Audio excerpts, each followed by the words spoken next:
Thank you and welcome to the show this morning.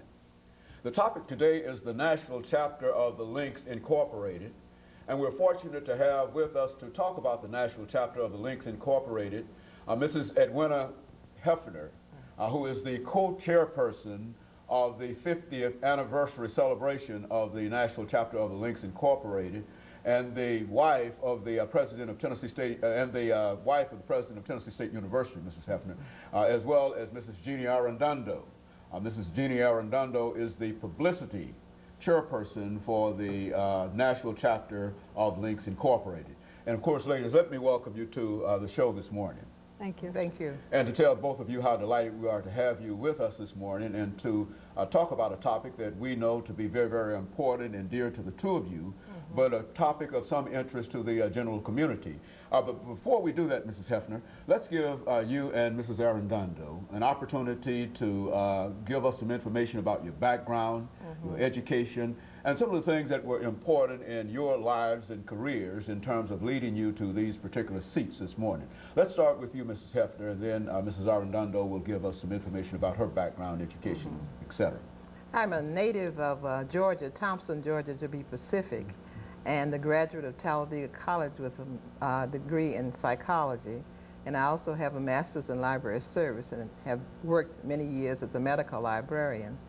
And my interest in community service occurred because my mother was very interested in community service. My parents grew up in a community where they were very oriented towards serving the community, and that's kind of a part that is me that has continued to thrive. And I enjoy the links because there's an opportunity to help others and to make an impact on young people and women in our community. Very good. Mrs. JArradondo.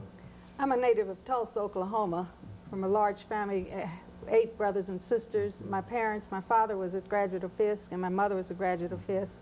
So I have ties to Nashville with their friends. And I graduated from University of Oklahoma in Edmond, Oklahoma. Have a master's degree from Washington University in St. Louis in social work. I have taken courses in radio and TV production at Tennessee State University, and I'm interested in working in the community and doing various things.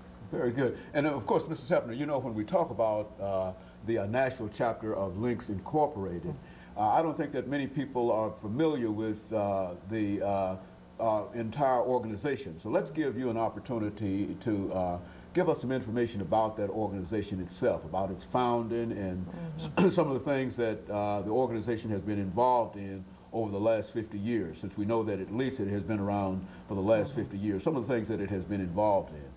Well, the original founders, Margaret Hawkins and Sarah Scott founded the organization in Philadelphia, Pennsylvania. It's almost 56 years ago, more than 56 years ago, November 9th, 1946, and that was the original chapter.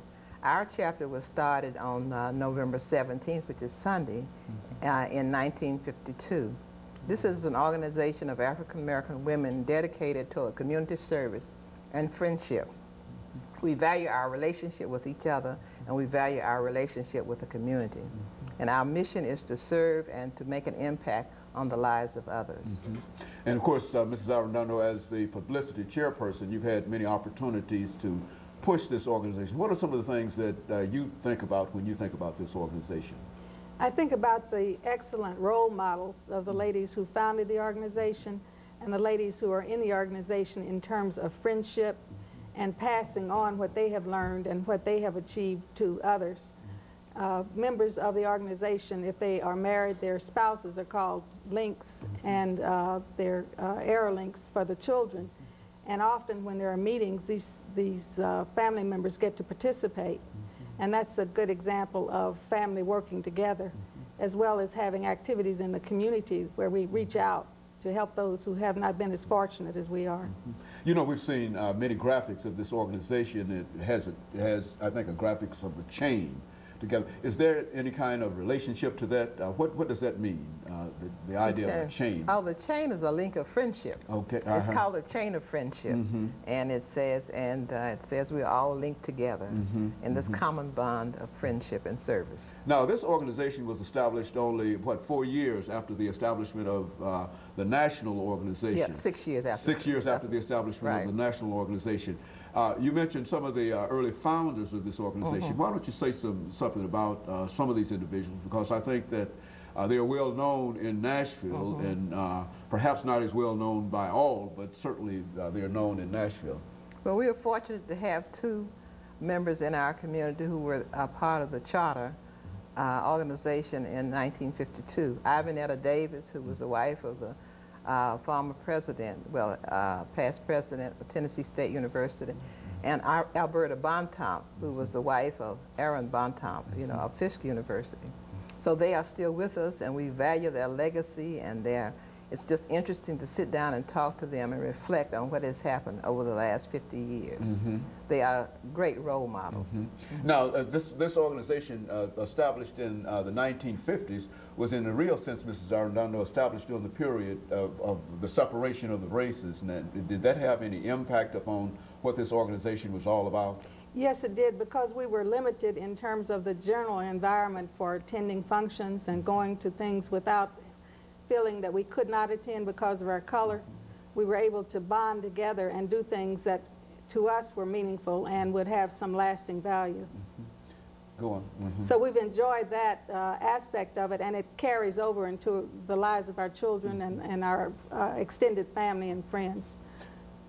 Go on. There are many functions that we have, social functions as well as giving out money when we raise money to organizations to help them and assist them that we would not have done had we not had the opportunity to band together.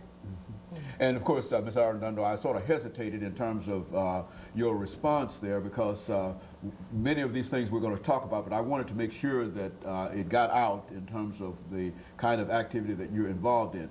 And I think, Ms. Hefner, you also mentioned the fact that that there's a sort of a link to the youth. Right. And I know this organization is very concerned about youth, but what is that link to the youth? I mean, how do you explain that? Well, we are divided up into 4 facets: national trends, international trends, services to youth, and the arts. And under services to youth, we seek to foster the development of young people. We have some significant programs. One of them is Project Lead High Expectation, which was designed to help children in inner city to combat low achievement and drug use and other of the mishaps that befall our young people. And the second program, which has been quite successful, is called Links to Success.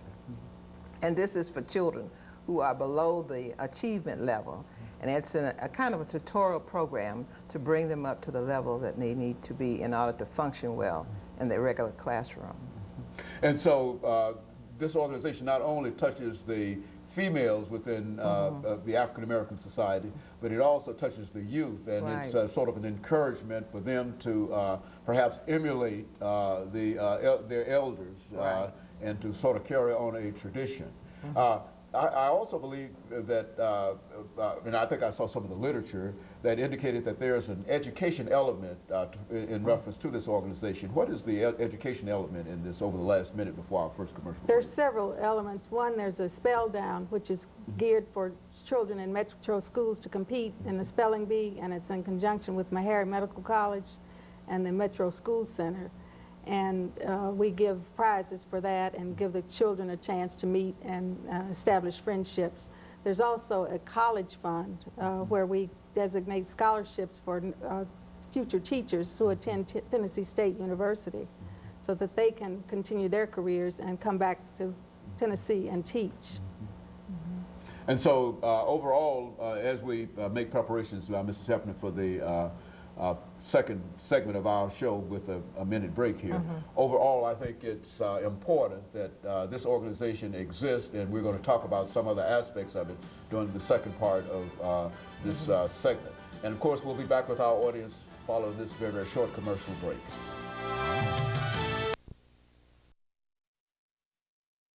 We're talking to Mrs.